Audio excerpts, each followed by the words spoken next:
What's up, everybody? This is Jason, and I am at the Adobe booth at IBC 2025. We're showing off Premiere Pro 25.5. We're showing off Premiere on iPhone. But I thought I would give you a little actual demo and tutorial of the over 90 new effects, transitions, and animations that are in Premiere Pro 25.5 now, available to everyone. And I thought, what better place to do this than live on a trade show floor? So I'm actually recording this off of my laptop, using it as a selfie cam. We're gonna see how this goes. Never done this before. All right, so let's go find a quiet area to actually do this demo as I carry my laptop around the trade show floor like a complete jabroni. I'm gonna set my laptop down. All right, now let's jump straight into it. I'm on a 16-inch MacBook Pro. It's an M2 Max, so it's an older model. I've got this little social timeline right here. It's okay, it's fine. It needs a little zhuzh. It needs a little joie de vivre. So what we're gonna do is go to the after timeline, where I have applied a huge stack of transitions and effects. Now, if you haven't heard, let's just play this back for a minute while you check it out. These transitions and effects are powered by Film Impact. They recently joined the Adobe family.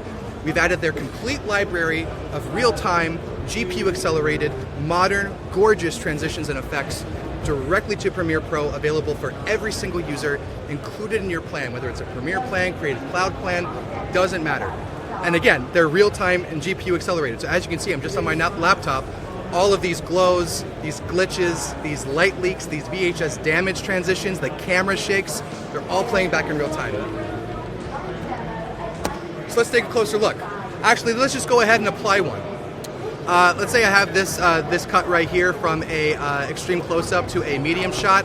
I want to add a transition there. So what I'm going to do is highlight these two clips, and I can choose to either go to my effects panel to go to video transitions, film impact, distortions, and add something from right there. We also have the Film Impact dashboard, which gives you real previews of every single effect and transition before you apply them. So you have confidence of what the effect is going to look like when you apply it. You might not see that when you update to Premiere 25.5. So what you want to do is you want to go to the window menu, you want to go to extensions, and then select Film Impact Dashboard to see that. Okay, so I have this transition selected. I'm going to go down to transitions, I'm going to go to Smart Tools and apply Motion Camera. Motion Camera is one of those really awesome transitions that kind of makes it look like one camera is moving out of the other in between clips. Let's play it back. That's pretty cool. Now let's just review that frame by frame. You see how the one shot is going inside of the other shot with that smooth fade? These transitions and effects are all highly customizable. You can see all of the stuff here I can edit in the effects control panel. I'm going to go to presets and switch from the default preset to, let's try super twist out counterclockwise, play that back, see how that goes. Nice. Awesome, that's the one we want. If we just review these again quickly, check out that VHS damage. I'm just going to go by frame. It's really gorgeous. Also, this light leak. Let's go to the middle frame of that light leak. Let's say I want to change the hue. I'm just going to click on light leak right here. I'm going to go to hue. I'm going to change that to something a little bit more blue, and then play back, and that's the one we want. Now, my absolute favorite part of these effects and transitions is the Surprise Me button. I'm going to click on this adjustment layer right here. I have a vignette and a Wonder Glow applied here. So if I turn off the vignette and I turn off the Wonder Glow, you can see how much work these effects are doing to really level up and elevate the cinematography and the color grading of my project. Turn it back on right here. I want you to take note of the vignette specifically. You can see here, if I zoom in here, I'm not just adding darkness, I'm also adding blur to the edges of the video, and I'm also adding real-time, photorealistic, chromatic aberration, which is huge. Let's just make everything look like rainbows. As a editing, and especially as a color grading nerd, I have a soft spot for chromatic aberration. I love it. Maybe a little too much, but that's okay, that's just my style. So let's go back here, and let's check out the Surprise Me button. With the Surprise Me button, with one click, if I go down to Wonder Glow here, I can completely randomize every single parameter of the effect with just one click. So we're talking about 94 effects and transitions and animations. What we're really talking about is hundreds of thousands of opportunities and variables and hundreds of thousands of styles all combined together. You will never use the same transition or effect twice if you don't want to. Now, the cool thing about this, if you hit the surprise me button and you find something that you really like a lot, I'm gonna stick with this one right here. I like this blue glow in the shadows. I can save this as a preset in my Premiere Pro bins, and then I can import them and export them. I can share them with buddies and colleagues and just have, okay, this is my Wonder Glow that I really love. Here's my blue Wonder Glow. Here's my green light leak. Here's my specific VHS damage transition that I want to use, or my specific formula for real-time camera shake that makes a tripod shot look like it was actually shot on someone's shoulder.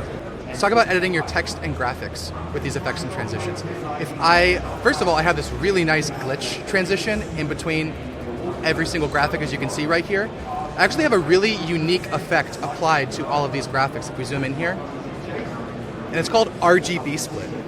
If we go to RGB split right here, I also have a little bit of camera shake on these titles. If we go to RGB split, I'll go ahead and find that in effects, lights and blurs. You see RGB split. And also, going back to Wonder Glow real quick, these effects that level up your cinematography and your color grading, we have glints, we have edge glows, we have echo glows, we have photorealistic bokeh blurs, we have phenomenal light leaks, volumetric rays, and again, this is RGB split. So if I take out the feathering and the softness of this effect, let me find my softness right here. You can see if I take it away, it's just like, it's an anaglyph 3D look. It's gonna give you that red, blue, or green, or whatever. It's gonna split the RGB channels and give you a cool anaglyph look. So if I undo that, I'm gonna bring softness up a little bit for this one.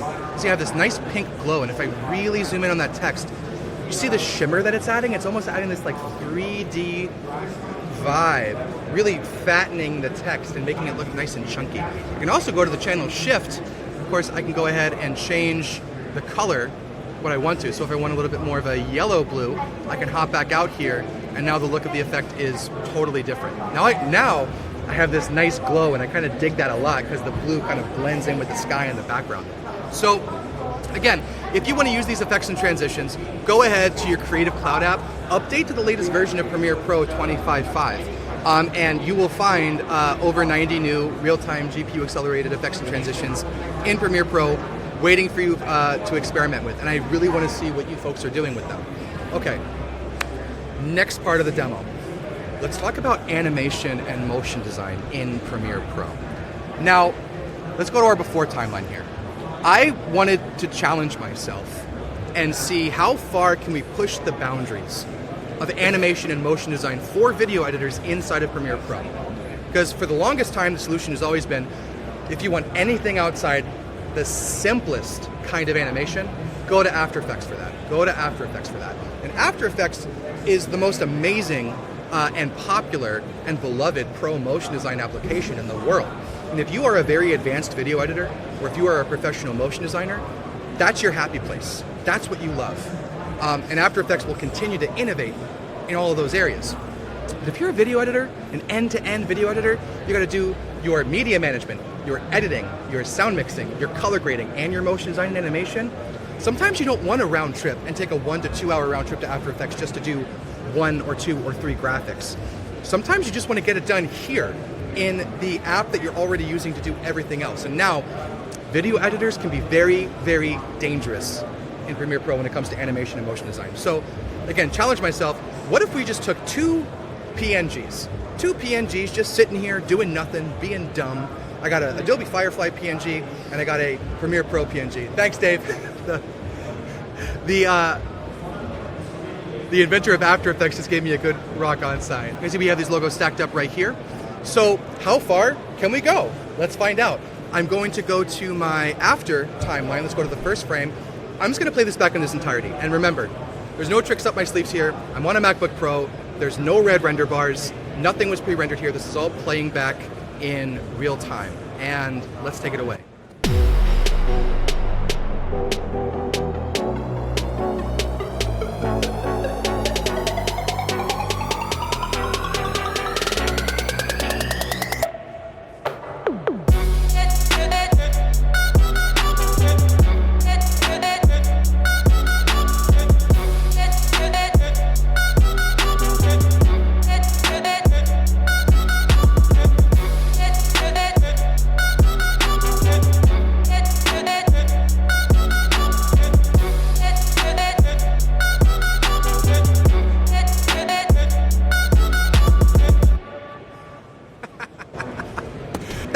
that's just fun.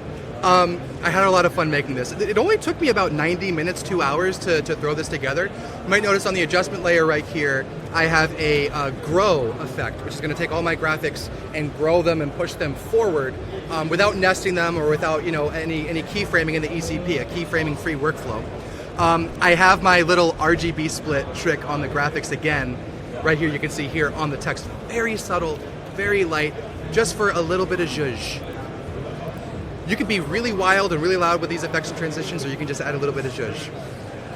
And then we go straight into Kaleidoscope. Let's play that back.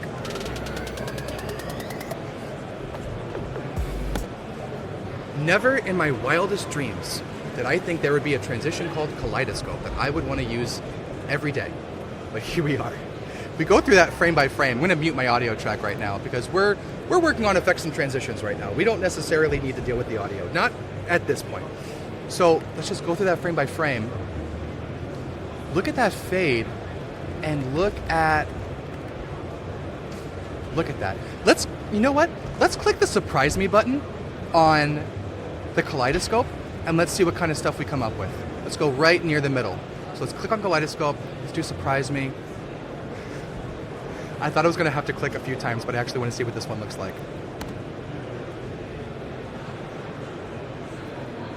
Whoa.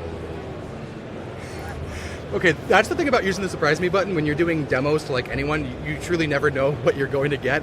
And I'll be completely honest with you folks. I'm a little pissed off that this wasn't the Kaleidoscope I was using the entire time. That is beautiful. And it's playing back on a 16-inch MacBook Pro. All right, let's keep going. So we have a 3D roll transition here, moving into Clone FX. So Clone FX is the real backbone of this whole demo. Clone FX is a tool. You can find it here if you go to Effects and you go to Motion FX. No, is it in Tools? It's in Tools FX, Clone FX right there. It's pretty simple. You can clone a PNG or any kind of a graphic. You can even like text and type in an emoji and do it that way too. But if I click surprise me here, I'll get an entirely different animation. Click that a couple times and see what this one looks like. And that one's totally different. I'm gonna undo that because I like the one I had before a little bit better. And what I can do is I can actually go to pre-transform, apply prescale. Now, I can zoom out all the way here if I want to. Okay, so you see how many logos I have right there, and as I zoom in to my comfort level right there, now I can go ahead and I can ease in, ease out, anticipate. I can set the horizontal and vertical spacing and tracking speed, and then also choose the direction of where the logos are going in. I can choose to make it continuous, like it's always moving, or I can move them and slow them down to a destination. So it's very, very malleable. We keep moving here. There's another Clone Effects. And this is the slice transition. I really love this one. If we dig in here, go from side to side, it's like these little slices are coming up. What's up, Anton? Anton, come over here. This is my new colleague, Anton. He just joined our team. He's been at Adobe for a while, but now he's on the product marketing team for Premiere. We're doing a live Premiere 25.5 screen recording and tutorial to check out the new transitions and effects. Oh, that's awesome. I was just talking about how the slice here, we'll move in close. The slice here, it's like it comes up and it almost looks aerial in a way. Like I'm leaning outside of a helicopter looking down and I see these stripes come up and I can see the bottom layer of the Premiere logos right there. And as it comes out, I added this, it always comes with these this light slice at the end right there. And I changed the color of them to make them more Premiere blue purpley. And this is actually one of my favorite parts. This is a photorealistic bokeh blur. And if I turn the adjustment layer off here where I applied the bokeh blur, you can see like this is the clone effect just by itself. All I did, which is already awesome. It's already awesome, but we needed to change it up because it was just too many clones. It got kind of boring after a little while. So I applied bokeh blur, and obviously, knowing me, I turned up the chromatic aberration to 10, and I would turn it up to 11 if I could. I just keyframed the blur amount right here. I keyframed it from nothing to a lot to back up, and then I faded it out to nothing as the next one comes in. So we end up having this. And just like just seeing that motion blur and seeing that angle of the transition as it comes in. But we're about to, we got to show light sweep before Mosaic. So if we go through light sweep right here, let's just pause on that frame and zoom in. Check out the bevel and emboss and the light sweep across that. It looks like alive, right? It looks like real 3D life. printed or then kind of made real, and not just a PNG, which is what it is. It looks like you took it into After Effects and did like a lot of stuff to it. Yeah. But it's just a drag and drop transition that any video editor can use. I would love to see light sweep as a like intrinsic effect and not just a transition. We'll have to talk to the engineering team about that. By the way, in the comments, let us know, what do you want to see next? Because the team that made all 90 of these effects and transitions, they're working with us now on the Premiere team. So let us know what you want to see, because we're going to keep building and we're going to keep releasing and keep shipping brand new effects and transitions from here on out. But we're going to cover my favorite part and then my second to favorite part of this timeline. The VHS damage transition into the Mosaic effect. So let's play that back so we can see. And if we frame by frame through the VHS transition, what I wanted to do, you can see I have the Firefly logo down here. I have the Premiere icon right here, and then I have an adjustment layer where I'm hosting Mosaic effects. And I wanted Mosaic effects can give you all kinds of different, all different kinds of looks, but I wanted to go for a retro 8-bit look. So of course, it makes sense to VHS transition into that. We have this one flash frame right here, and then we go from 1 to 9 to many more. And this is how it all comes together. If I turn off Mosaic effects, if I turn off track 4, you can see how it plays back beforehand. It looks kind of janky beforehand, to be honest, but that actually gave me a little, did you feel that in your eyes a little bit? Yeah. That's why it's nice to stack these and apply more to them. But with Mosaic effects, I wanted it to kind of space out and then dance. So it starts off, it kind of just looks like a complete pixelated background, and then they get more fine-tuned as they spin around. Then the last thing we do here is the motion tween part of the demo. Now, motion tween is a really cool transition where, and again, I'll hop over to the before timeline real quick. I can hop over from A to B. All motion tween does is it looks at where the graphic is before the cut and then after the cut, and it will just do a fluid real-time animation to get your graphic from A to B. As you can see in the after timeline here, whoop, that's the wrong timeline.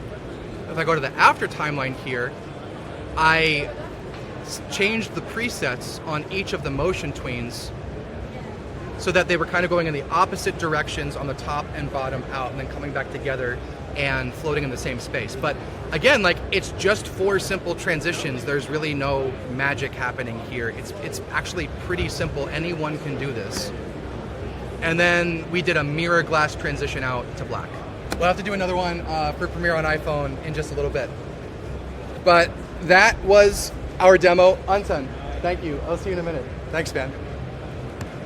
That was our demo. This is Premiere Pro 25.5. Head over to your Creative Cloud app, update today. All 90 plus of these effects and transitions are going to be waiting for you. Hey, can we say goodbye, everybody? Goodbye, everybody. Bye-bye from IBC.